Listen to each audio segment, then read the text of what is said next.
शुभ chapter हम आज की क्लास में शुरू करने वाले हैं, ज्योमेट्री ज्यामिति। कैसा फील कर रहे हैं बच्चों? हम यहां पर तैयारी करने वाले हैं 2025 में होने वाले एसएससी के एग्जाम्स के लिए और 2026 में होने वाले एसएससी के एग्जाम्स के लिए मेरे प्यारे भाई। जय सिया राम। Good evening. क्या मैं आपको लाइव दिखाई दे रहा हूं? जी स्टूडेंट्स, आज हम ज्योमेट्री ज्यामिति शुरू करने वाले हैं। एक बच्चा पूछ रहा है सिलेबस कब तक कंप्लीट हो जाएगा? सिलेबस कंप्लीट होने में आज के सिनेरियो के हिसाब से अगर आपको प्री प्लस मेंस पढ़ना है, प्री प्लस मेंस, तो आपको 9 से 10 महीने लगेगा। अगर आज के हम टाइम के हिसाब से बात करें, अगर आपको कंप्लीट मैथ पढ़ना है, कंप्लीट जिसमें आपका कोई भी टाइप छूटे ना, सब कुछ आपको क्लास में प्रैक्टिस कराया जाए, तो आपको 9 से 10 महीने का टाइम लगेगा कंप्लीट पढ़ने में। बहुत सारे टीचर्स ऐसे हैं जो प्री प्लस मेंस के नाम पे बहुत हल्का हल्का पढ़ाते हैं और 6-7 महीने में सिलेबस खत्म करवा देते हैं। फिर वो कहते हैं देख अब मेरे खत्म हो गया, मैंने प्रैक्टिस बैच निकाला है, आ तू प्रैक्टिस बैच में आ। फिर वो 3 महीना प्रैक्टिस बैच कराते हैं। फिर वो क्या प्रैक्टिस तो कर ली, अब मेंस में अच्छे अच्छे सवाल पूछे जाएंगे, चल मेंस का बैच ले, तू मेंस में आ। फिर वो 3 महीना मेंस का बैच पढ़ाते हैं और इस हिसाब से वो 14-15 महीने हो जाता है और बालक एकदम विनाश हो जाता है बालक का, वो कुछ नहीं सीखता। मैं आपको इतना लंबा प्रोसेस ना करवा के मैं आपको एक ही तोड़ बता रहा हूं कि कान आप कैसे भी पकड़ो।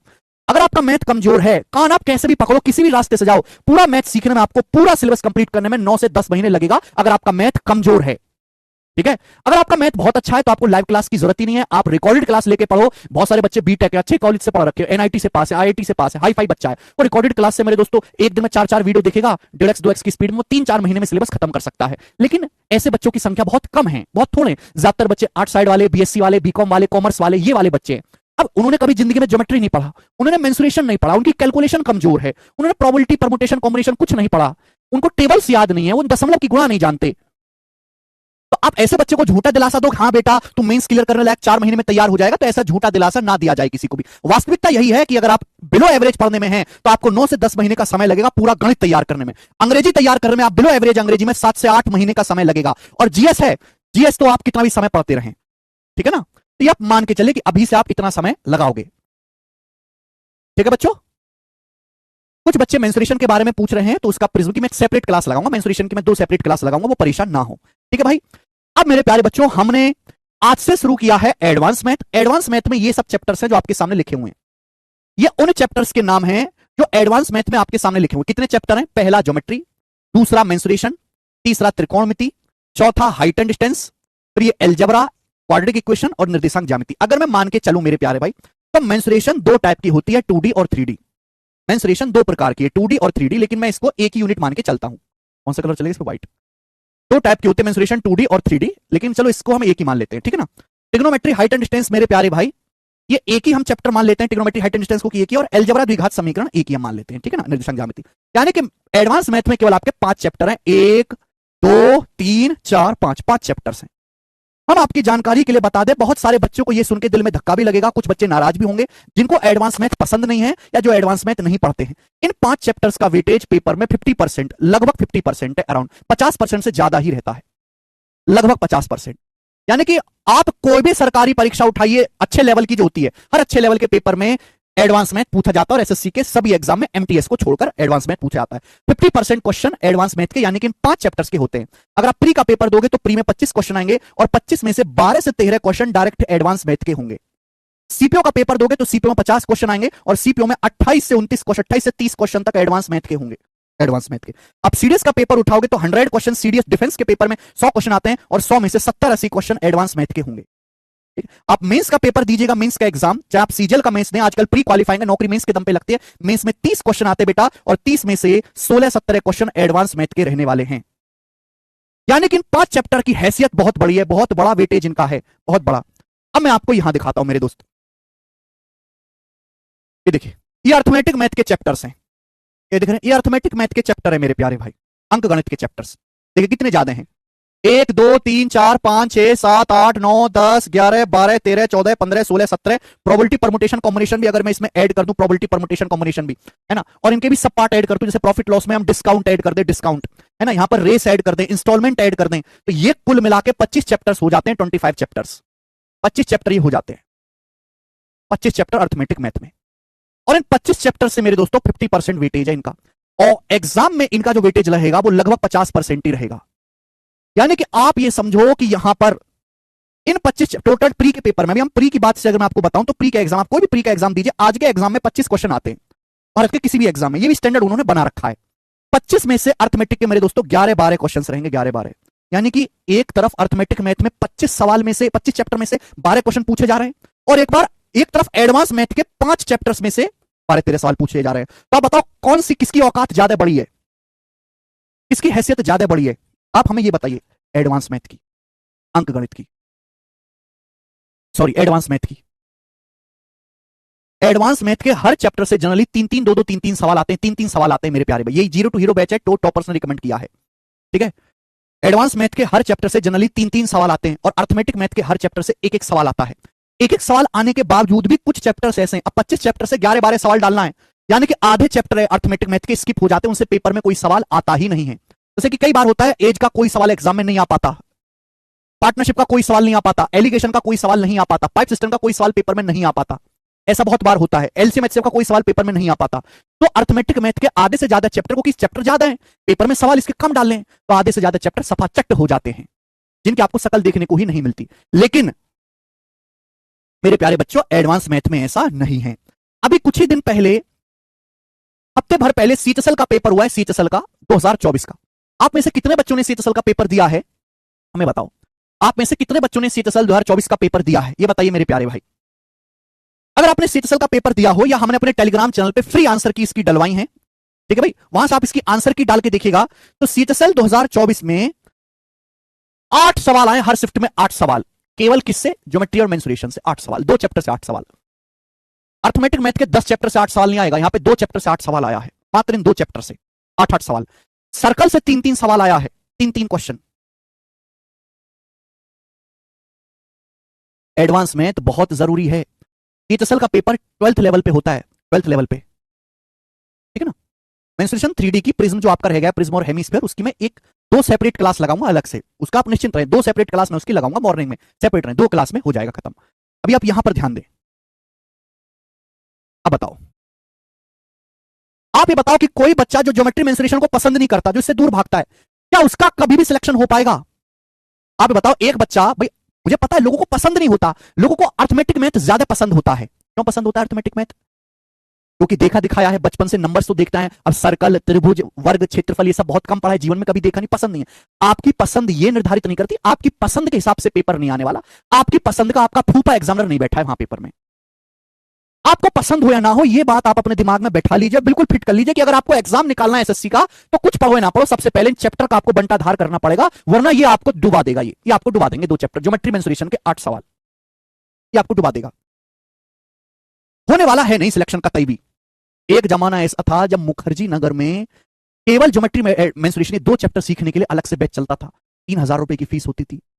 आज ऑनलाइन है, बहुत सस्ता है, आप लोगों ने वो जमाना देखा नहीं ना। 999 की फीस में आज हम आपको पूरा मैथ पढ़ा रहे हैं, 2 महीने के रिचार्ज की फीस में। 10 किलो टमाटर नहीं आएगा आज के जमाने में, आप बारिश का मौसम हो रहा है, आप 10 किलो टमाटर नहीं खरीद सकते, जितने में आपको 2 साल मैथ पढ़ाएंगे, आपके पास क्लास रहेंगी। केवल ये 2 चैप्टर सीखने के लिए बच्चे 3000 रुपए देते थे सेपरेट, जो 8 साइड वाले, कॉमर्स साइड वाले बच्चे थे। लेकिन आज हमने चीजों को बहुत आसान, बहुत सस्ता कर दिया है कि हर बच्चा मैथ पढ़ सकता है कम से कम प्राइस में और बेहतर तरीके से। तो इसलिए हम सबसे पहले जो अटैक करेंगे इन 2 चैप्टर पे करेंगे, ज्योमेट्री और मेंसुरेशन पे। आपको पसंद हो या ना हो, आपको चिड़चिड़ाहट हो, आप गुस्सा करें, मुझे इस बात से कोई मतलब नहीं है। आपके पास इंफॉर्मेशन या डाटा नहीं, मेरे पास है कि नौकरी लेने के लिए किस चीज की जरूरत है, वही मैं आपको सबसे पहले दूंगा।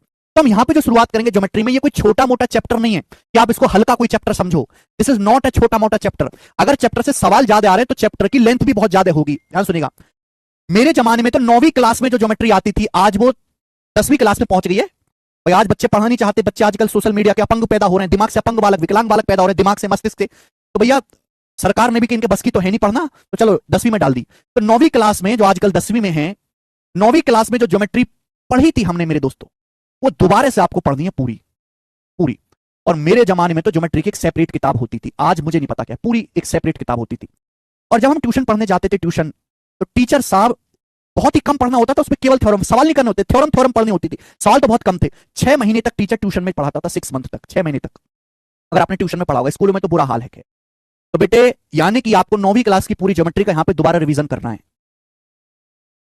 अब ऐसा तो है नहीं कि आप 9वीं क्लास में जो आपने बहुत बेसिक से साल भर में पढ़ा, उसे आप यहां पे 15 दिन में सीख लोगे, ऐसे वहम कतई ना पालें। ये एक लेंदी चैप्टर है, इस चैप्टर में टोटल मैं आपको 15 सीट कराऊंगा। सबसे ज्यादा इसी चैप्टर में सीट्स है, 15 सीट्स।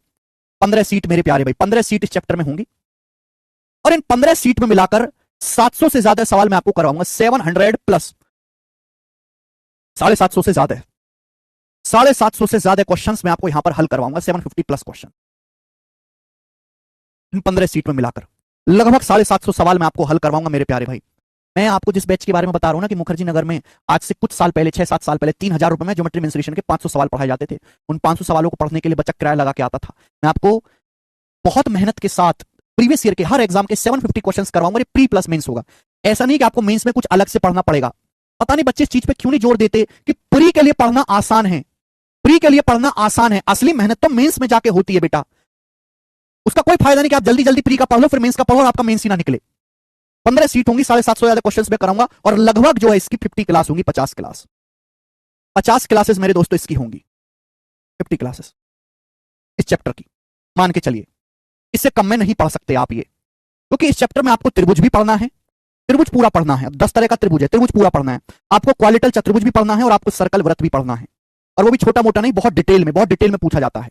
यानी कि इस चैप्टर को खत्म होने में लगभग 2.5 महीने लगेगा। तो 2.5 महीने तक कोई भी चूचा चूचा अपने मुंह से ना बोले कब खत्म होगा, नया कब आएगा, कभी नहीं आने वाला, चुपचाप पढ़ते रहें, है ना। बहुत सारे बच्चों में पेशेंस ही नहीं है इतना लंबा टिक के पढ़ने का, वो पढ़ना छोड़ देंगे, डेड हो जाएंगे। ठीक है भाई। फिर उसके बाद हमारे पास समय बचेगा कि जो जो बच्चा केवल मौज लेने के लिए आया है, वो मौज ज्यादा लंबे समय तक लेता नहीं है। वो 10-12 दिन ही पढ़ता है, फिर वो भूल भाल जाता है, फिर वो यहाँ छोड़ देगा, फिर उसको 1 महीने बाद दोबारा याद आएगी, फिर वो किसी दूसरे टीचर का बैच लेगा, फिर भूल जाएगा, फिर 10-12 दिन बाद दोबारा से लेगा। तो ये बच्चे हैं, इनका केवल एक ही पर्पज है, दो ही काम के लिए पैदा हुए हैं ये।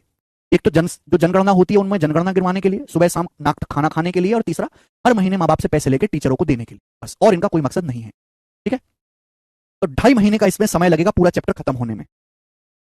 जी, मैं आपको बता दे रहा हूं कि इस चैप्टर से पेपर में 3 से 4 सवाल आएंगे। 3 से 4 सवाल इस चैप्टर से पूछे जाएंगे। मैं केवल यहां पर थ्योरम की बात नहीं कर रहा, मैंने देखा है अक्सर कि बहुत सारे टीचर 20 दिन में भी खत्म करवा देते हैं। ठीक है बच्चे, आप बोलोगे जी सर। तो ज्योमेट्री की पहली जो शीट है मेरे दोस्तों, जो पहला कॉन्सेप्ट मैं आपको सिखाऊंगा वो होगा line and angle. Line and angle, ठीक है, रेखा एवं कोण, रेखा एवं कोण। ठीक है बच्चों, केशव कितने सवाल है पहली शीट में? हैं? ठीक है, लाइन एंड एंगल पहली शीट है। बहुत ज्यादा इंपॉर्टेंट नहीं है कि आप बहुत ज्यादा इससे सवाल पूछाते हो। इस सीट में मात्र 34 क्वेश्चंस आपको मिलेंगे, मात्र 34 क्वेश्चंस आपको इस सीट में मेरी तरफ से करने को मिलेंगे और काफी है। 34 सवाल में चैप्टर पूरा तैयार हो जाएगा। भारत का कोई भी पेपर दें, छोटे से छोटा, बड़े से बड़ा, आपको इन 34 सवाल के अलावा कुछ नहीं करना पड़ेगा। सीपीओ का मैंने बता दिया बेटा पहले ही। ये देखो, सीपीओ में 50 में से 28 से 30 सवाल आएंगे। ज्योमेट्री के सीपीओ के पेपर में 5 से 6 क्वेश्चन आते हैं। ज्योमेट्री में 50 है, 50 में से 5 से 6 सवाल आएंगे। ठीक है बच्चे, लाइन्स एंड एंगल, रेखा एवं कोण। चलिए, अब मेरा ध्यान भटका देते, मैं कुछ कहने वाला था। लाइन्स एंड एंगल, रेखा एवं कोण मेरे प्यारे भाई। तो हम यहां पे सबसे पहले डेफिनेशन, परिभाषाओं से शुरुआत करेंगे। बहुत ज्यादा इससे नहीं पूछा जाता इस पहली शीट। बैंकिंग के लिए इंपॉर्टेंट, भैया बैंकिंग में एडवांस मैथ आता ही नहीं है तो बैंकिंग के लिए क्यों इंपॉर्टेंट होगा? आप खुद सोचो। आप जिस भी एग्जाम की तैयारी हो, क्या आप उसके बारे में रिसर्च नहीं करते खुद से? आप खुद से कब काम करना शुरू करोगे? कब तक आप दूसरों पर डिपेंड रहोगे? मेरे को सीएचएसएल की तैयारी करने, बच्चा है सर मुझे सीएचएसएल निकालना है। अब मैं उससे पूछूं भाई सीएचएसएल निकालना है, तू बता सीएचएसएल निकाल के क्या बनेगा? उसे पता ही नहीं। फिर मैं पूछूं तेरे पास मोटिवेशन कहां से आया फिर सीएचएसएल निकालने का? मैं कौन सीएचएसएल निकाल के तो डकैत बनते हैं, उनका कोड़ा पड़ते हैं। आप जिस भी एग्जाम की तैयारी करो, मुझसे मत पूछो, टॉपर से मत पूछो। आपके पास इंटरनेट है, सस्ता इंटरनेट है, गूगल पे खुद जाके सर्च करो इसके कितने सवाल आते हैं, क्या इसका लेवल है, कितनी इसमें वैकेंसी आती है, कब इसका पेपर होता है, कौन इसका पेपर करवाता है। पिछले 2-3 साल के पेपर डाउनलोड करके देखो और उसके पेपर के सवाल देखो कि हाँ इसमें ऐसे ऐसे सवाल पूछे जाते हैं। ये आपका खुद का रिसर्च वर्क होना चाहिए। कब तक दूसरे के कंधे पे बैठे रहोगे? कोई आपको आपके साथ थोड़ा चलने वाला है कोई? हर चीज के लिए दूसरे पे डिपेंड होना बंद कर दो, खुद से भी कुछ करा करो research work.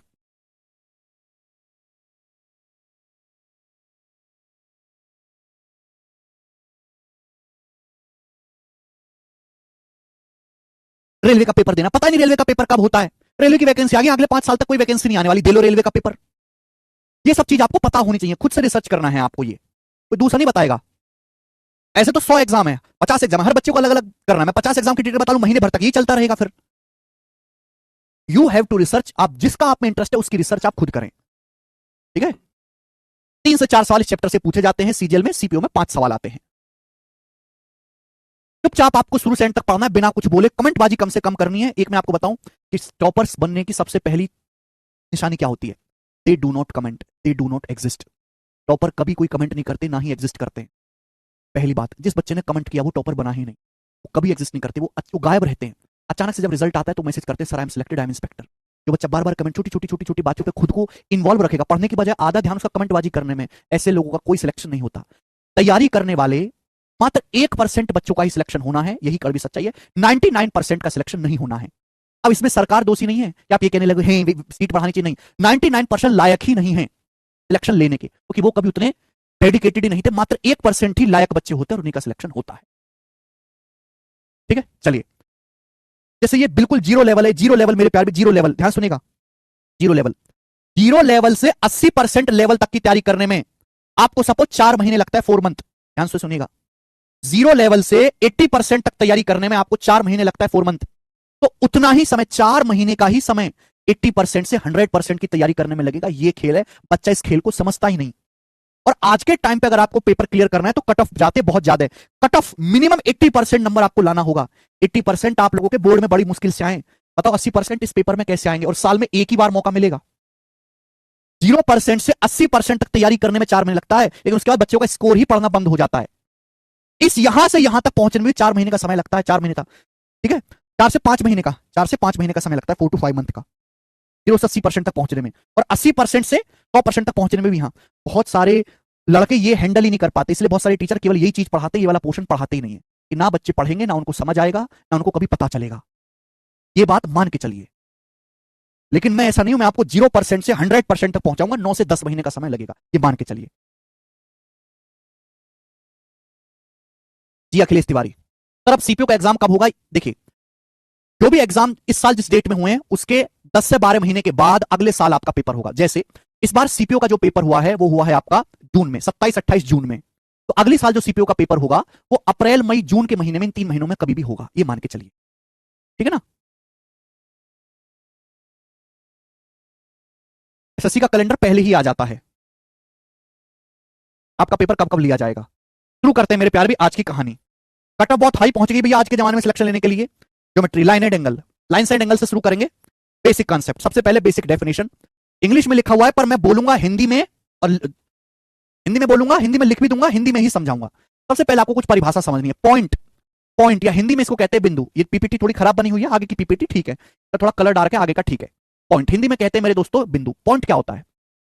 Point is a circle with zero radius. दो तरीके से डेफिनेशन है। पॉइंट एक ऐसा सर्कल है जिसकी रेडियस जीरो होती है, जैसे मैं आपके सामने बताऊं, ये सर्कल है, सभी बच्चे जानते हैं, बचपन से पढ़ते हैं, इसकी त्रिज्या है। तो अगर मैं एक ऐसा सर्कल बनाऊं जिसकी रेडियस जीरो है, जिसकी रेडियस जीरो है लगभग, यानी कि ये बिल्कुल जीरो का, मैं इसको नाप ही नहीं सकता, इसको हम पॉइंट बोलते हैं। या फिर एक ऐसी आकृति जिसकी ना कोई लंबाई होती है, ना चौड़ाई होती है, ना मोटाई होती है। एक ऐसी आकृति, पॉइंट की दूसरी परिभाषा, एक ऐसी आकृति जिसकी ना कोई लंबाई है, ना चौड़ाई है, ना मोटाई। मैं आपसे पूछ इसकी लंबाई क्या है? यहां तो मैंने काफी बड़ा बनाया, पॉइंट होता है बहुत छोटा सा, दिखाई भी ना दे, देखो दिख रहा है आपको। तो पॉइंट मतलब एक ऐसी आकृति जिसकी ना लंबाई होती है, ना चौड़ाई होती है, ना मोटाई होती है। क्लियर है? आप बोलोगे हाँ जी सर। दूसरी बात मेरे प्यार में, पॉइंट को हमेशा कैपिटल लेटर से डिनोट करते हैं। पॉइंट को हमेशा एक कैपिटल लेटर से डिनोट करते हैं। अगर हमें ये नाम लिखना है मेरे दोस्तों, तो मैं इसको ऐसे लिखूंगा, पॉइंट पी या ए बी सी, जो भी आप नाम देना चाहो, काका का कुछ भी नाम दे सकते हैं, लेकिन पॉइंट को हमेशा कैपिटल लेटर, इंग्लिश के कैपिटल लेटर से डिनोट किया जाता है, स्मॉल लेटर से नहीं। बात समझ में आ गई? एक ऐसी आकृति जिसकी ना कोई लंबाई है, ना चौड़ाई है, ना मोटाई है, उसको हम पॉइंट या हिंदी में बिंदु कहते हैं। आगे लाइन, लाइन, लाइन या फिर मेरे प्यारे में रेखा क्या होता है? लाइन या हिंदी में हम इसको कहते हैं रेखा। क्या होता है मेरे प्यारे में? What is line? जल्दी से बताओ। Line is a set of point having only length in a fixed direction, minimum 2 point is required to draw a line. Line बहुत सारे बिंदुओं का समुच्चय है जो एक फिक्स डायरेक्शन में एक निश्चित दिशा में आगे बढ़ती है। लाइन में केवल लंबाई होती है, ना तो लाइन की कोई मोटाई है, ना ही कोई चौड़ाई है। लाइन बहुत सारे पॉइंट का एक सेट है जो एक फिक्स ही डायरेक्शन में आगे बढ़ती है। लाइन की ना तो कोई मोटाई होती है, ना चौड़ाई, लाइन में केवल लंबाई होती है, हैविंग ओनली लेंथ। समझ में? कैसे समझते हैं एग्जांपल से मेरे प्यारे भाई, ध्यान से सुनेगा, सभी लोग ध्यान सुनेगा।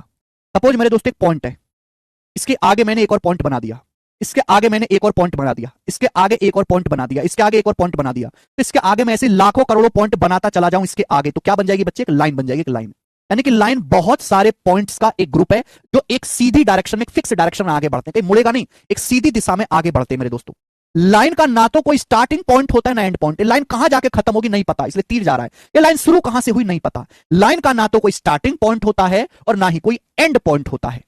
ना लाइन की कोई मोटाई होती है ना चौड़ाई, लाइन में केवल लंबाई ही लंबाई होती है, जैसा कि यहां पर दिख रहा है। तो लाइन बहुत सारे बिंदुओं का एक सेट है जो एक निश्चित फिक्स डायरेक्शन में आगे बढ़ते हैं। लाइन में केवल लंबाई होती है, मोटाई चौड़ाई नहीं होती। ना तो लाइन का कोई स्टार्टिंग पॉइंट है ना ही लाइन का कोई एंड पॉइंट है। अब लाइन को डिनोट कैसे करते हैं? जैसे मैंने आपके सामने लाइन खींची, सभी को दिख रहा है आपके सामने मैंने लाइन खींची, तो लाइन को नोटेशन देने के दो तरीके हैं। जैसे मान लिया इस लाइन पर दो पॉइंट है ए और बी, मान लिया इस लाइन पर दो पॉइंट है ए और बी, ये दो पॉइंट है। इस लाइन पर ये दो पॉइंट के मुझे नाम पता है, माना इस पॉइंट का नाम ए है और माना इस पॉइंट का नाम बी है, तो मैं ऐसे करूंगा कि ये लाइन ए बी हो गई, ये लाइन ए बी हो गई। मेरे प्यारे बच्चों बात समझ में आ गई? अगर लाइन पर स्थित किसी दो बिंदुओं के मुझे नाम पता है तो मैं इस लाइन को ऐसे कहूंगा, जैसे इंसानों के नाम होते हैं वैसे फिगर्स के भी नाम होते हैं। इस लाइन को नाम कैसे देंगे? Line A B. A B क्या है? इस लाइन पर स्थित दो बिंदु के निर्देशांक है, दूसरा दो बिंदु के नाम है मेरे प्यारे। दूसरा तरीका ये होता है लाइन को नोटेशन करने का मेरे प्यारे भाई। जैसे लाइन है मेरे प्यारे बच्चों, मुझे इस लाइन पर स्थित दो बिंदुओं के नाम नहीं पता तो मैं ऐसे लिखूंगा लाइन। आप इसको कोई भी स्मॉल लेटर से नाम दे दीजिए, कोई भी स्मॉल लेटर, कोई भी अंग्रेजी का स्मॉल लेटर नाम दे दीजिए, L M N whatever it is. जैसे मैंने इसको नाम दे दिया line L, line small L. आप लाइन स्मॉल एम बोल सकते हैं, लाइन स्मॉल एन बोल सकते हैं, लाइन स्मॉल पी बोल सकते हैं। तो दो तरीके, ठीक है। जनरली जो हम यूज करते हैं वो ये वाला तरीका यूज करते हैं, ये वाला तरीका कम यूज किया जाता है। तो किसी भी लाइन को नोटेशन देने के दो तरीके हैं। अगर लाइन पर स्थित दो बिंदुओं के हमें नाम पता है तो हम कहेंगे लाइन ए। अगर इनके नाम पी क्यू होते तो हम कहते हैं लाइन पी क्यू। अगला कंसेप्ट, एक लाइन खींचने के लिए, एक लाइन खींचने के लिए कम से कम दो बिंदुओं की जरूरत होती है। Minimum 2 point is required to draw a line. एक रेखा खींचने के लिए, लाइन को हिंदी में रेखा कहते हैं, एक रेखा खींचने के लिए कम से कम दो बिंदुओं की जरूरत होगी। एक लाइन खींचने के लिए कम से कम दो बिंदुओं की जरूरत पड़ती है। कैसे? तो मेरा एक पॉइंट है, एक बिंदु है, एक पॉइंट है बच्चों, एक ही पॉइंट है। अब एक पॉइंट से तो बहुत सारी लाइन जा सकती है। ये भी लाइन है, इस पॉइंट से जा रही है, ये भी लाइन है, ये भी लाइन है, ये भी लाइन है। तो एक बिंदु से तो बहुत सारी रेखा जा सकती है। लेकिन अगर मेरे प्यारे भी दो अलग अलग पॉइंट है, एक बिंदु ये हो गया, एक पॉइंट ये हो गया, दो अलग अलग पॉइंट है, तो इन दोनों पॉइंटों को जब मैं मिलाऊंगा तो यहां से एक ही रेखा जाएगी, एक ही फिक्स लाइन जाएगी। मेरे प्यारे, बात समझे कि नहीं? एक लाइन खींचने के लिए, एक डेडिकेटेड लाइन खींचने के लिए हमें दो, कम से कम दो अलग अलग पॉइंट की जरूरत होगी।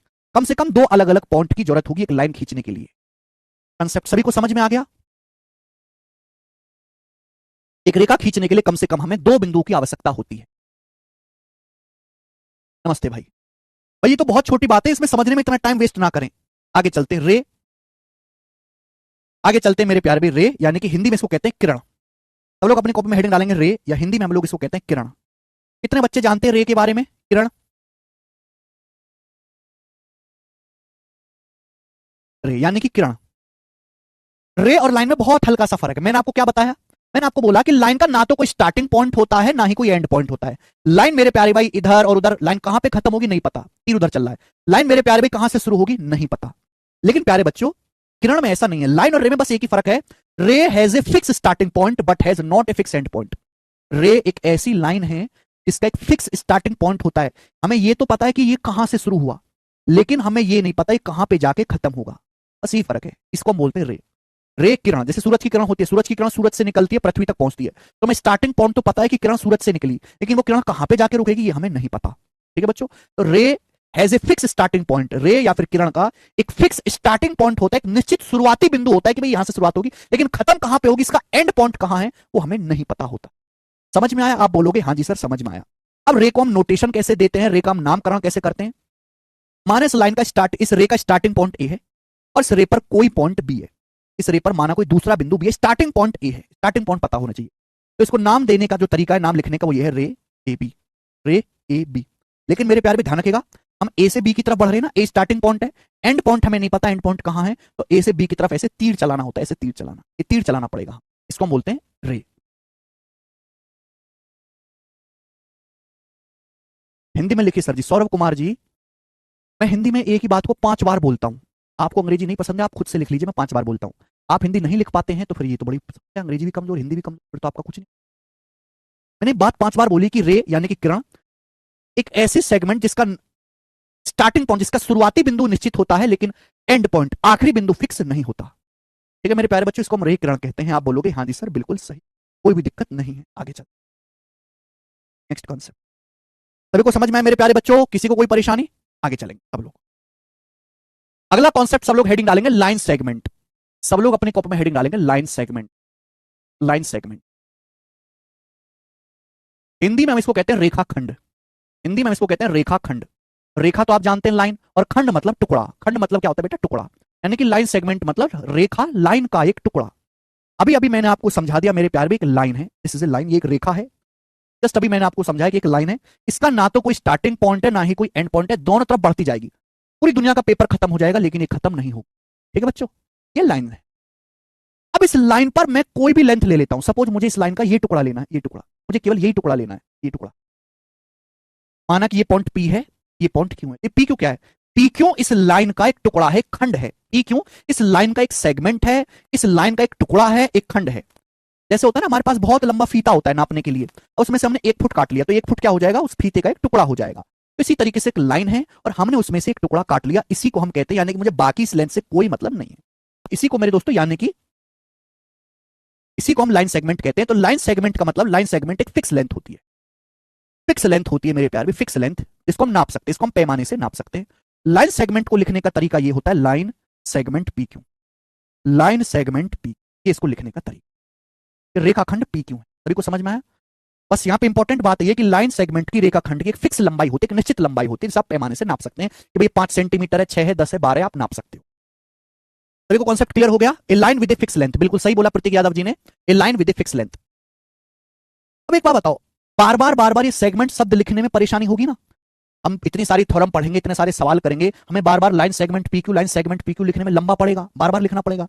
तो आम बोलचाल की भाषा में जनरली हमें सेगमेंट शब्द इस्तेमाल ही नहीं करते, हम सेगमेंट शब्द लिखते ही नहीं है। सही तरीका यह है, लेकिन आम बोलचाल की भाषा में सवाल आएंगे या मैं आपको कोई थ्योरम पढ़ाऊंगा, मैं आपको कुछ भी पढ़ाऊंगा, तो मैं इसको यही कहूंगा कि भाई ये लाइन पी क्यों है, ये लाइन सेगमेंट। लेकिन सेगमेंट लिखने में बार बार समय खराब होगा, समय की बचत करेंगे। पेपर में भी सवाल आएगा तो कहीं भी आप पेपर में लाइन सेगमेंट लिखा हुआ नहीं देखोगे, वहां भी लाइन ही लिखेगा। एग्जामिनर भी टाइम बचाता है, टाइपिंग का पैसा बचाता है। तो लाइन पी क्यों ही आपको लिखा हुआ मिलेगा मेरे प्यारे बच्चों, बात समझ में आई? दिस इज लाइन पी क्यों, सेगमेंट शब्द नहीं लिखा होगा। ठीक है? क्यों? इसका केवल एक ही पर्पज है कि मेरे प्यारे भाई समय बचाएं।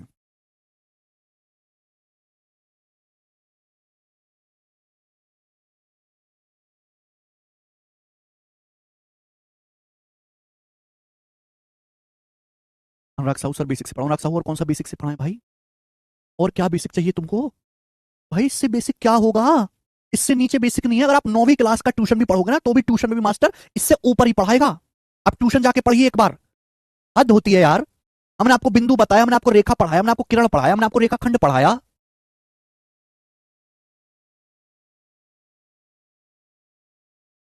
पता नहीं इसको क्या जानना है अब मैं आपको क्या ये ज्योमेट्री की स्पेलिंग पढ़ाऊं कि GEO? हम गणित है तो गणित ही पढ़ेंगे ना, तो यही बेसिक है।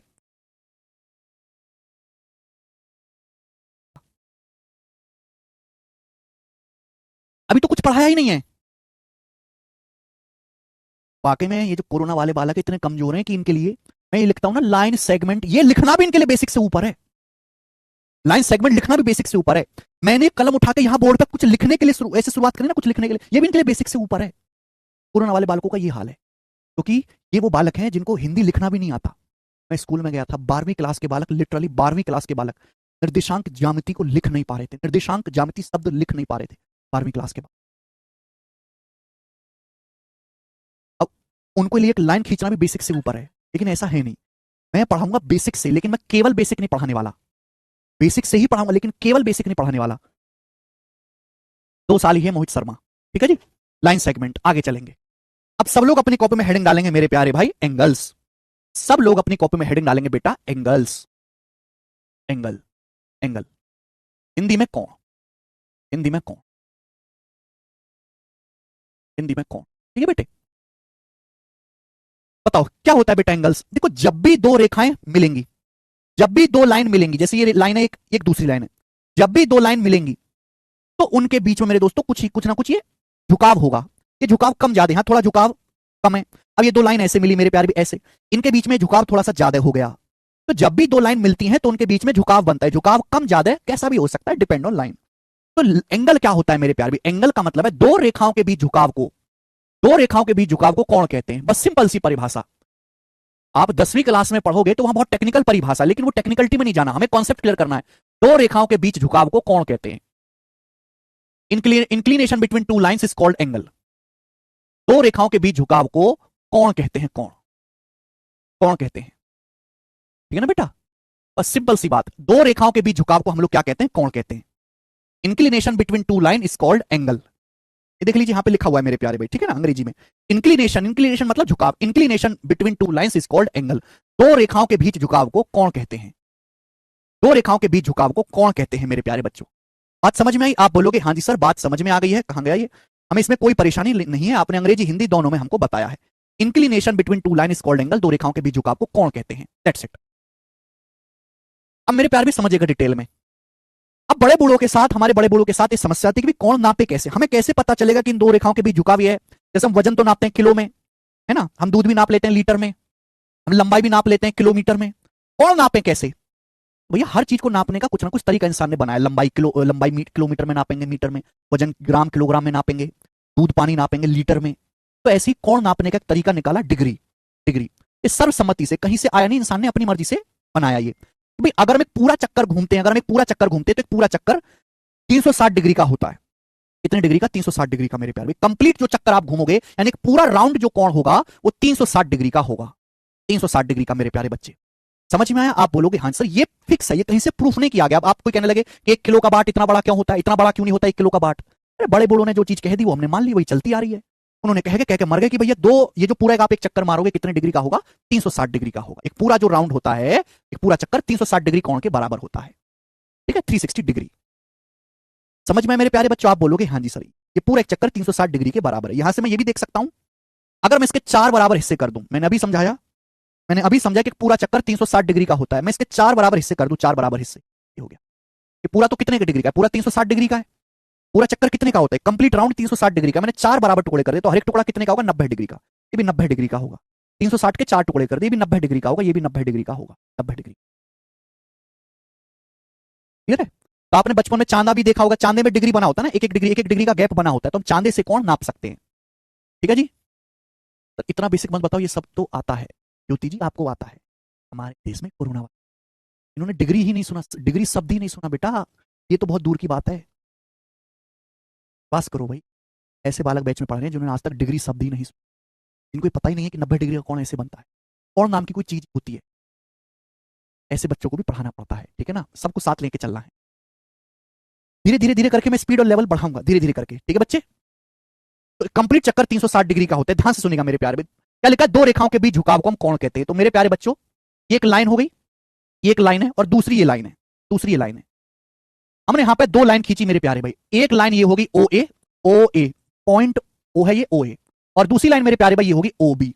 अब इनके बीच में मेरे प्यारे बच्चे ध्यान सुनेगा, इनके बीच में ये वाला कोण बन रहा है, ये वाला कोण इनके बीच में बन रहा है, ठीक है ना बच्चे? आप बोलोगे हाँ जी ये वाला कोण इनके बीच में बन रहा है, इसे हम कहते हैं, ये दो रेखाओं के बीच झुकाव है, ठीक है, इसी को हम कोण कहते हैं। और कोण को नापने के लिए हम ये इस्तेमाल करते हैं, ये स्केल, चांदी से नापते हैं मेरे प्यारे भाई, ठीक है ना। अगर हमें कोण को नोटेशन देना है तो कैसे लिखेंगे? जैसे आपका नाम अविनाश है, राम है, श्याम है, इसलिए कोण का भी कोई नाम होता है। कोण को लिखने का तरीका ये है, ये कोण आपको एओबी दिखाई दे रहा है, ये वाला साइन बनाते हैं एंगल एओबी। जिस शीर्ष पे, जिस मेरे दोस्तों हो गया पॉइंट, जिस बिंदु पे कोण बनता है, जिस बिंदु पे, उसको हमेशा बीच में लिखा जाएगा। ऐसा नहीं आप ए बी ए लिख दो, गलत हो जाएगा। जिस भी पॉइंट पे एंगल बन रहा है उसको हमेशा बीच में ही लिखा जाता है, इज्जत देके। ये कोण एओबी है, ठीक है। मान लिया कि ये वाला, इसको जो है थीटा नाम दे दिया मैंने, तो कोण एओबी थीटा हो गया मेरे प्यारे बच्चे। बात समझ में आ गई? आप बोलोगे हाँ जी सर बिल्कुल सही।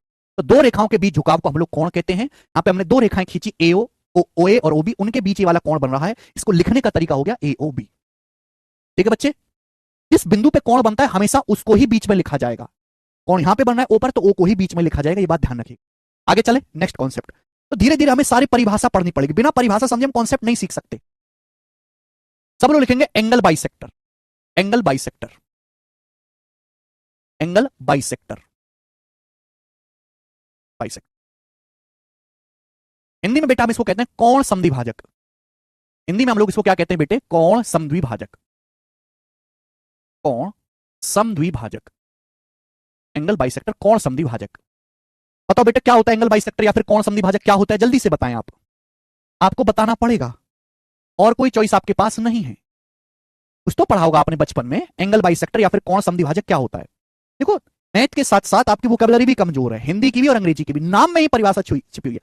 कोण मतलब कोण, यहां पे हमने कोण बना दिया। सम मतलब समान, द्वि मतलब दो, भाजक मतलब टुकड़ा, भाग, यानी कि एक ऐसी लाइन मेरे प्यारे भाई जो कोण को 2 बराबर भागों में बांट दे। एक ऐसी लाइन जो कोण को दो बराबर भागों में बांट दे उसे हम कोण समद्विभाजक कहते हैं। एक ऐसी लाइन जो कोण को दो बराबर भागों में बांट दे उसे हम कोण समद्विभाजक कहते हैं। एक ऐसी लाइन जो कोण को दो बराबर भागों में बांट दे उसे हम कोण समद्विभाजक कहते हैं। तो आपके सामने यहां पर एक कोण बना हुआ है एओबी, एंगल बना हुआ है एओबी, एओबी। अब एक ऐसी लाइन खींचो जो इस कोण के दो बराबर टुकड़े कर दे, तो ये एक लाइन होगी मेरे प्यारे इस तरीके से, ये लाइन होगी मेरे प्यारे इस तरीके से। सुनिए, ये लाइन है मेरे प्यारे, मैं इसको नाम देता हूं ओपी। ये लाइन ऐसी है जो इस कोण एओबी के दो बराबर टुकड़े कर रही है, बाइसेक्ट कर रही है। यानी कि अगर ये पूरा कोण एओबी था तो ये देखो आधा आधा हो गया, जितना ऊपर है उतना ही नीचे। अगर ऊपर अल्फा है तो देखो नीचे भी अल्फा हो गया, ऊपर और नीचे बराबर बराबर हो गया, अल्फा अल्फा, हाफ हाफ हो गया मेरे दोस्तों। अगर ऊपर यहां पे अल्फा है, ये ऊपर वाला कोण अल्फा है आधा, तो नीचे भी बिल्कुल जब आप नापोगे तो नीचे भी आपको अल्फा ही मिलेगा। तो ये हो गया एंगल बाइसेक्टर। ठीक है प्यारे बच्चों, आप बोलोगे हाँ जी सर बिल्कुल सही है, एंगल बाइसेक्टर हो गया। इसे हम बोलेंगे angle bisector of OAB, angle bisector. इस लाइन को ही हम एंगल बाइसेक्टर कहते हैं। कौन एओबी का समद्विभाजक है। सभी को समझ में आया मेरे प्यारे स्टूडेंट्स? किसी को कोई दिक्कत दुख तकलीफ परेशानी समस्या बताएं हमें। नाम में परिभाषा छुपी हुई है, कौन समद्विभाजक, यानी कि एक ऐसी लाइन जो कोण को दो बराबर हिस्सों में हाफ हाफ कर दे। अगर ये पूरा कोण 60 है तो आधा आधा हो जाए 30-30 डिग्री, अगर ये 75 है तो आधा आधा हो जाए 37.5 डिग्री, ये कौन समद्विभाजक कहलाएगा।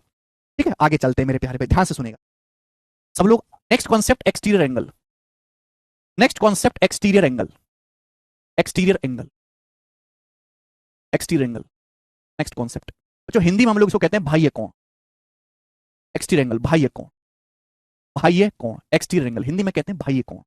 ध्यान से मेरे दोस्तों समझिएगा आप मेरे प्यारे भाई बात को। हर कोण के साथ उसका एक्सटीरियर जुड़ा होता है, हर कोण के साथ उसका एक्सटीरियर जुड़ा हुआ होता है, हर कोण के साथ उसका एक्सटीरियर एंगल जुड़ा हुआ होता है मेरे प्यारे भाई। ध्यान से, तो मैंने आपके सामने कोण बनाया, मैंने आपके सामने कोण बनाया ए ओ बी, ये कोण बनाया, this is angle AOB, this is angle AOB. मैंने आपके सामने ये वाला कोण बनाया, ये वाला कोण मैंने आपके सामने बनाया मेरे प्यारे भाई, ये कोण एओबी। ठीक है, आप बोलोगे हाँ जी सर बिल्कुल सही एओबी, ये कोण एओबी है। अब मैं यहां पे बात कर रहा हूं एक्सटीरियर एंगल, बाह्य कोण क्या होता है, बाह्य कोण। ये कोण एओबी बना हुआ है कहां पर, पॉइंट ओ पर। हर एंगल के साथ हर वर्टेक्स पे एक्सटीरियर एंगल बाह्य कोण भी होता है। आप इसको आगे बढ़ाओ, देखो इससे कोई फर्क नहीं पड़ता, चाहे आप एओ को आगे बढ़ा लो चाहे बीओ को आगे बढ़ा लो, इससे कोई फर्क नहीं पड़ता। आप इस भुजा को आगे बढ़ाओ, आप इस भुजा को आगे बढ़ाओ, ये मैंने आगे बढ़ाया, आगे मैंने आगे बढ़ाया मेरे दोस्तों, आगे आगे बढ़ाया मैंने। तो आगे बढ़ाने पर ये कोण एओबी है, ये कोण एओबी है, इससे सटा हुआ ये जो एंगल है ये एक्सटीरियर एंगल बन गया, एक्सटीरियर एंगल यही हो गया एक्सटीरियर एंगल। तो this is called exterior angle of, ये एओबी का बाह्य कोण है। बाह्य कोण कैसे बनता है, आगे बढ़ाने पर exterior angle of, exterior angle of कोण एओबी, कोण एओबी का बाह्य कोण है। ये हमारा कोण एओबी बना हुआ है। आप इस भुजा को आगे बढ़ाओ तो आगे बढ़ाने पर ये जो कोण बनेगा इसे ही हम एओबी का एक्सटीरियर एंगल या बाह्य कोण कहते हैं। कुछ बच्चों के मन में डाउट आ सकता है कि सर आपने इस भुजा को आगे बढ़ाया, आप इसको भी तो आगे बढ़ा सकते थे, इसको भी तो आगे बढ़ा सकते थे, सर ये वाला एक्सटेंड हो जाएगा फिर। ठीक है, इसमें और इसमें कोई फर्क नहीं है, दोनों बराबर ही होंगे। जब आप इनको चांदे से नापोगे तो ये दोनों बराबर ही आएंगे। आप किसी भी भुजा को बढ़ा लो, चाहे आप बीओ को बढ़ा लो चाहे आप एओ को बढ़ा लो, उससे कोई फर्क नहीं पड़ता। लेकिन आपको एक्सटेंड करने पर जो बाहर की तरफ एंगल मिलेगा उसे हम एक्सटीरियर एंगल कहेंगे मेरे प्यारे बच्चों, एक्सटीरियर एंगल। समझ में आया? किसी को कोई समस्या? ठीक है, चलो मैं आपसे पूछना चाहूंगा कि अगर ये वाला कोण थीटा है बेटे, तो ये बताओ ये वाला कोण कितना होगा, ये कोण कितना होगा, जल्दी बताइए। मैं आपसे पूछता हूं कि अगर ये वाला कोण थीटा है बेटा तो ये वाला कोण कितना होगा, जल्दी बताएं, जल्दी।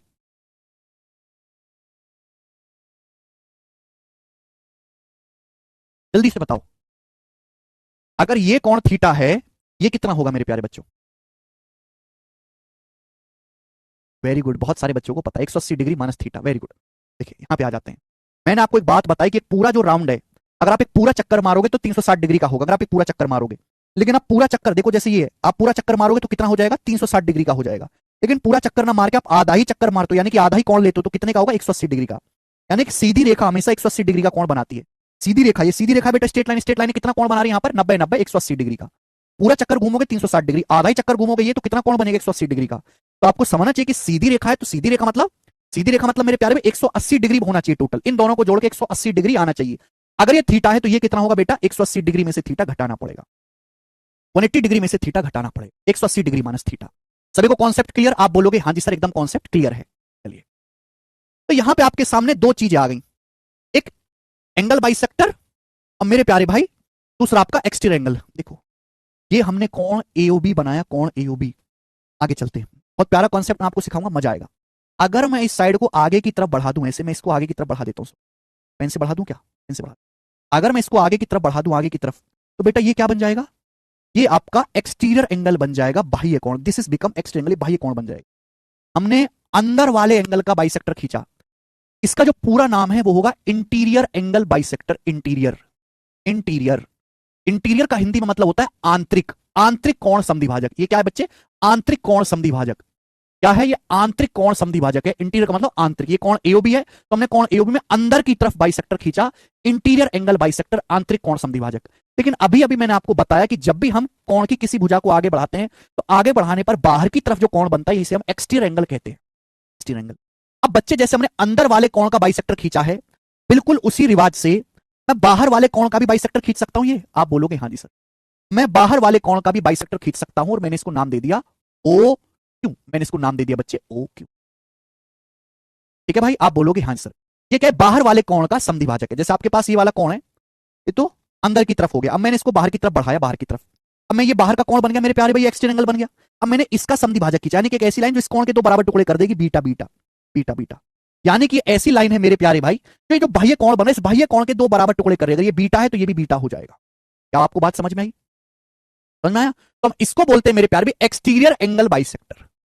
एक्सटीरियर बाह्य कोण समद्विभाजक, exterior angle bisector of, exterior angle bisector of AOB. ये कोण एओबी के एक्सटीरियर का बाइसेक्टर है। ये कोण एओबी के एक्सटीरियर का बाइसेक्टर है। ये आपका कोण एओबी था, ये कोण एओबी का आंतरिक कोण समद्विभाजक है, इंटीरियर एंगल बाइसेक्टर है, आंतरिक कोण समद्विभाजक। हमने कोण एओबी की इस भुजा को आगे बढ़ाया, ये बाह्य कोण बन गया। इस बाह्य कोण का समद्विभाजक खींचा है, बाइसेक्टर खींचा, एक ऐसी लाइन इस बाह्य कोण के दो बराबर टुकड़े कर दे, तो हम इसको बोलेंगे exterior angle bisector of AOB. सभी को समझ में आया, सभी को समझ में आया? आप बोलोगे हाँ जी सर बिल्कुल सही। तो यहां पे आपको दो चीज बनेंगी, आंतरिक कोण समद्विभाजक और बाह्य कोण समद्विभाजक। दो चीज आपको दिखाई दे रही हैं, आंतरिक कोण समद्विभाजक और बाह्य कोण समद्विभाजक। आपको यहां पर दो दो चीजें दिखाई दे रही हैं। अगर आपको यह कॉन्सेप्ट समझ में आ गया तो सब लोग कमेंट में यस लिखेंगे, यस सर। नहीं, दोनों साथ साथ होंगे बर्नल।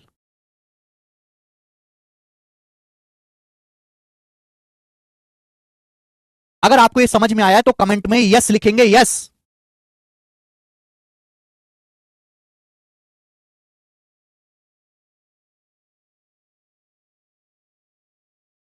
तीन बच्चों को छोड़ के सबको समझ में आ गया। तीन बच्चों को, मैं उन तीन बच्चों के लिए दोबारा से बता देता हूं। जैसे कि भाई ये कौन है एओबी, ये कौन है एओबी, मैं इसका बाइसेक्टर खींचूंगा तो इंटीरियर एंगल बाइसेक्टर। अब मैं इसको आगे बढ़ाता हूं, ये कौन एओबी का एक्सटीरियर एंगल बन गया, ये कौन एओबी का बाह्य कोण बन गया, बाह्य कोण। अब इस वाले बाहर वाले कोण के भी तो दो टुकड़े कर सकता हूं, इस बाहर वाले कोण के भी तो दो टुकड़े कर सकता हूं। तो मैंने एक ऐसी लाइन खींची है जो बाहर वाले कोण के दो टुकड़े कर रही है, बीटा बीटा, बाहर वाले कोण के दो टुकड़े कर रही है। तो ये क्या हो जाएगा, ये एक्सटीरियर एंगल बाइसेक्टर हो जाएगा। अब मैं अंदर वाले कोण के दो बराबर टुकड़े कर दूं, अंदर वाले कोण के अल्फा अल्फा, ये इंटीरियर बाइसेक्टर हो जाएगा। इसमें डाउट कहां है, ये तो कोई दिक्कत है ही नहीं बच्चों, बड़ी सिंपल सी बात थी। अंदर खींचो तो इंटीरियर एंगल बाइसेक्टर, बाहर वाले का खींचो तो बाह्य कोण बाइसेक्टर, दैट्स इट, बात खत्म। मुझे लगता है यहां तक हर एक बच्चे को मेरी बातें अच्छी तरीके से समझ में आ गई हैं, कोई भी परेशानी नहीं है। अगर आप गौर से देखो, मैंने अभी समझाया है, मैंने अभी अभी जस्ट आपको समझा। मैं आपसे कहूं ये पूरा कोण कितने डिग्री का होगा, पूरा कोण कितने डिग्री का होगा, ये वाला पूरा एक सीधी रेखा है, this is a straight line, सीधी रेखा। और अगर ये सीधी रेखा है तो बेटे पूरा कोण कितने डिग्री का होगा, तो आप कहोगे सर पूरा कोण होगा 180 डिग्री। ये पूरा कोण 180 डिग्री का होगा। अगर ये सीधी रेखा है तो मैंने अभी समझाया कि पूरा का पूरा कोण 180 डिग्री का होगा, यानी कि जोड़ के 180 डिग्री आना चाहिए। अगर ये सीधी रेखा है तो पूरा कोण कितने डिग्री का होगा, 180 डिग्री का। अगर मैं पूरा कोण जोड़ूंगा तो आप बताओ, अल्फा अल्फा दो बार है, दो अल्फा हो गया, दो अल्फा। मैं आपसे कहूं बीटा बीटा दो बार है, दो बीटा हो गया, तो दो अल्फा जमा दो बीटा कितना आ गया, 180 डिग्री आ गया। आप बोलोगे हाँ सर, दो अल्फा जमा दो बीटा 180 डिग्री आ गया। दोनों तरफ दो से भाग दीजिए, दोनों तरफ दो से भाग देंगे तो अल्फा जमा बीटा कितना आ गया, 90 डिग्री आ गया। अल्फा प्लस बीटा कितना आ गया बच्चे, 90 डिग्री आ गया, 90 डिग्री आ गया। आप बोलोगे हाँ जी सर ये आ गया, 90 डिग्री आ गया, कोई परेशानी? यानी कि क्या आया है, व्हाट इज दिस आइंग? तो आपको यह पता होना चाहिए कि किसी कोण के आंतरिक कोण समद्विभाजक और बाह्य कोण समद्विभाजक के बीच ये जो कोण बन रहा है, जो कोण बन रहा है, ये जो कोण बन रहा है, ये अल्फा प्लस बीटा ही तो है। किसी भी कोण के इंटीरियर एंगल बाइसेक्टर और एक्सटीरियर एंगल बाइसेक्टर के बीच में जो कोण बनता है, ये जो कोण बन रहा है, ये जो कोण बन रहा है, ये कोण हमेशा 90 डिग्री का होता है, 90 डिग्री का। ये कोण हमेशा 90 डिग्री का होता है। ये अल्फा प्लस बीटा ही तो है। आप मुझसे पूछो ये अल्फा है, ये कितना है बीटा, तो अल्फा प्लस बीटा ही तो हो गया, this is going alpha plus beta. आप बोलोगे हाँ जी सर बिल्कुल सही, कोई भी तकलीफ नहीं है, मैं एकदम एक ही बार में समझ गया, मैं अच्छा बालक हूं सर, ये बेकार है, कह रहे हो आप हैं? यानी कि किसी कोण के आंतरिक कोण समद्विभाजक इंटीरियर एंगल बाइसेक्टर और उसी के एक्सटीरियर एंगल बाइसेक्टर के बीच में जो कोण बनेगा अल्फा प्लस बीटा ही तो है। अल्फा जमा बीटा कितने डिग्री का है, 90 डिग्री का, 90 डिग्री का। इस पे थ्योरी वाले सवाल पेपर में कई बार पूछे गए, इससे सॉल्व करने वाला क्वेश्चन नहीं बनेगा थ्योरी। सवाल केवल इतना सा आएगा, मैं आपसे पूछता हूं, किसी कोण नाम दे देगा पी क्यू आर के, हमने इंटीरियर एंगल बाइसेक्टर और एक्सटीरियर एंगल बाइसेक्टर खींचा, आंतरिक कोण समद्विभाजक और बाह्य कोण समद्विभाजक के बीच बनने वाला कोण कितने डिग्री का होगा? चार ऑप्शन आपको दे देगा, 75 डिग्री, 90 डिग्री, 60 डिग्री, 180 डिग्री। क्या आंसर हो जाएगा? 90 डिग्री आंसर हो जाएगा।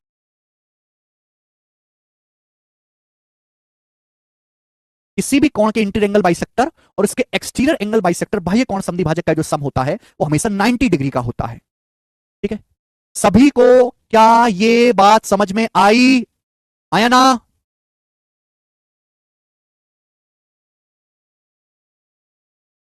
ठीक है, बिल्कुल। जय भैया पप्पू जी। चंदन कुमार जी कह रहे हैं इतना सबको आता है बेटे चंदन, किसी को कुछ भी नहीं आता है। हमारे देश में 99% नेता भ्रष्ट हैं और हमारे देश में 90% स्टूडेंट जो पास है एक्चुअली वो फेल है। अगर सही से टेस्ट ले लिया जाए तो हमारा आधा भारत जो ग्रेजुएट हो रहा है वो 10वीं फेल निकलेगा। ठीक है, छोटे बच्चे की तरह मुझे पढ़ाना है हर एक को, बहुत बेसिक से पढ़ाएंगे, बहुत बेसिक से मैं पढ़ाऊंगा, लेकिन केवल बेसिक नहीं पढ़ाऊंगा, केवल बेसिक। आप ये समझो कि मैं बस यही ऐसी छोटी छोटी हल्की हल्की बातें बताता रहूं, मुश्किल बातें भी आएंगी पर पहले हल्की बातें आपको समझनी पड़ेंगी। ठीक है, चलो आगे चलें या आज इतना ही रहने दें? आगे चलें कि आज इतना ही रहने दें? आगे चलें कि आज इतना ही रहने दें दोस्त?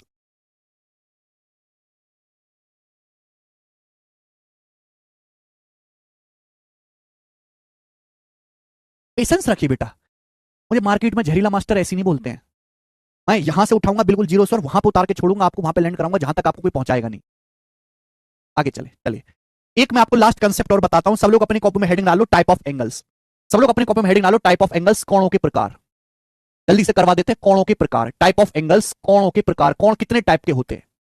कोणों के प्रकार, कोण कितने टाइप के होते हैं? ठीक है बच्चों, चलिए सब लोग कॉपी में लिखो। सबसे पहला एक्यूट एंगल, सबसे पहला एक्यूट एंगल, हिंदी में इसका नाम है न्यून कोण।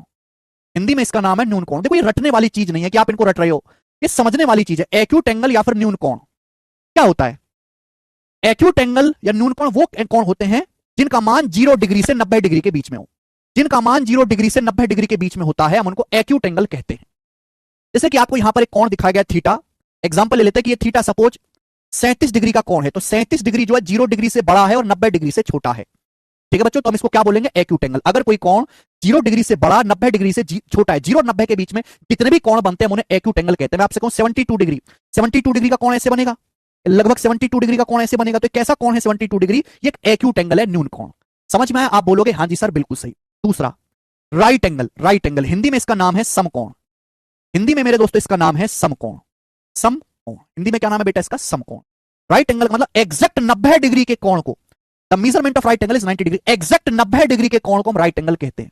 एग्जैक्ट 90 डिग्री के कोण को हम लोग राइट एंगल या समकोण कहते हैं। आपको बहुत हल्की बातें लग रही होंगी बट सवाल में आप हिल जाओगे। एग्जैक्ट 90 डिग्री के कोण को हम समकोण कहते हैं। जैसे कि मेरे प्यारे भाई यहां पे जो कोण बना है 90 डिग्री का है, 90 डिग्री का, तो 90 डिग्री है, ये एक राइट एंगल है, ये राइट एंगल है मेरे प्यारे भाई। एग्जैक्ट 90 डिग्री के कोण को हम राइट एंगल कहते हैं, राइट एंगल। एक बात यहां पे और जानने वाली है कि जैसे सपोज ये लाइन है मेरे प्यारे भाई, इसको मैं नाम दे दिया इस लाइन को ए बी। जैसे सपोज एक लाइन है मेरे प्यारे भाई ए बी, ए बी, और प्यारे बेटे एक दूसरी लाइन है, एक दूसरी लाइन है इस तरीके से मेरे प्यारे भाई, दूसरी लाइन है इस तरीके से सी डी। सी डी, यहां पॉइंट सी हो गया, सी डी, दूसरी लाइन है सी डी। ठीक है बच्चे, इनके बीच में ये वाला कोण कितने का है? 90 डिग्री का है, 90 डिग्री का, तो कैसा कोण हो गया? राइट एंगल हो गया। अब इस बात को बोलने का एक तरीका है, इसको हम बोलेंगे A B is perpendicular to C D. A B is perpendicular to C D, या C D is perpendicular to A B, C D is perpendicular to A B, perpendicular to A B.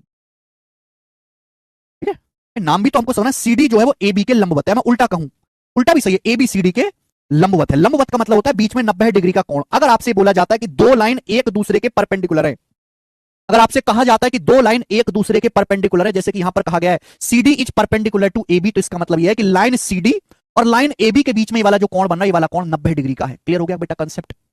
Hindi में हम इसको कहेंगे CD है वो AB के लंबवत है। कभी भी आपसे कहा जाता है CD is perpendicular to AB, या कोई भी लाइन किसी के परपेंडिकुलर है, तो इसका मतलब यह है कि उनके बीच में जो कोण बन रहा है वो 90 डिग्री का कोण है। और इसको नोटेशन ऐसे इतना लंबा सेंटेंस भी नहीं लिखा होगा, ऐसे शॉर्ट में लिखते हैं इसको, एबी ये लिखेंगे सीडी और बीच में ये वाला साइन बनाएंगे, ये वाला साइन, ये वाला साइन, ये वाला साइन बनाएंगे, इसी को हम बोलते हैं परपेंडिकुलर का साइन। जब भी ऐसे लिखा हुआ होगा तो आप समझ जाओगे कि A B is perpendicular to C D, A B is perpendicular to C D, A B और सी डी के बीच में 90 डिग्री का कोण है। ये वाला साइन बनाएंगे, ये चिन्ह बनेगा।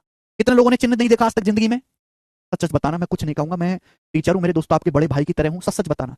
कितने बच्चे ऐसे हैं जो 12वीं पास कर लिए हैं, ग्रेजुएट हो गए, उन्होंने ये चीज नहीं देखी? सच सच बता देना भाई, मैं कुछ नहीं कहूंगा। केशव पानी करना भाई।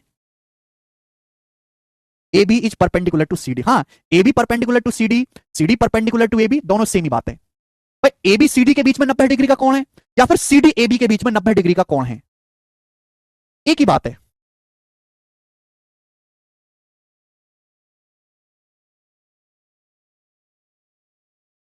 ठीक है बच्चों,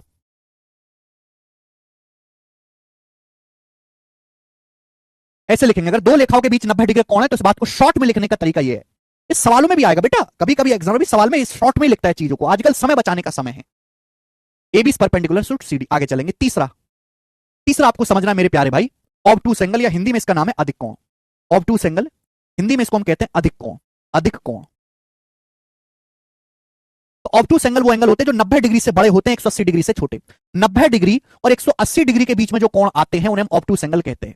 90 डिग्री से बड़े और 180 डिग्री से छोटे जो कोण होते हैं उन्हें हम ऑब्टूस एंगल या अधिक कोण कहते हैं। जैसे कि यहां चित्र में दिखाई दे रहा है भाई, ये कोण 90 डिग्री से बड़ा है। 90 डिग्री होता तो ऐसे बनता, ये 90 डिग्री है, ये 90 डिग्री से थोड़ा सा बड़ा हो गया, हल्का उधर मुड़ गया ना ये, तो ये कोण 90 डिग्री से बड़ा है, लेकिन ये 180 डिग्री से छोटा भी है। इसे ये क्या है, ये ऑब्टूस एंगल है। जैसे मैं आपके सामने एग्जांपल के लिए मैं आपके सामने कोण बनाता हूं 130 डिग्री का, तो 130 डिग्री का कोण 90 डिग्री से बड़ा है बट 180 डिग्री से छोटा है, तो कैसा कोण कहा जाता है? ऑब्टूस एंगल या फिर अधिक कोण कहा जाता है, अधिक कोण। ठीक है,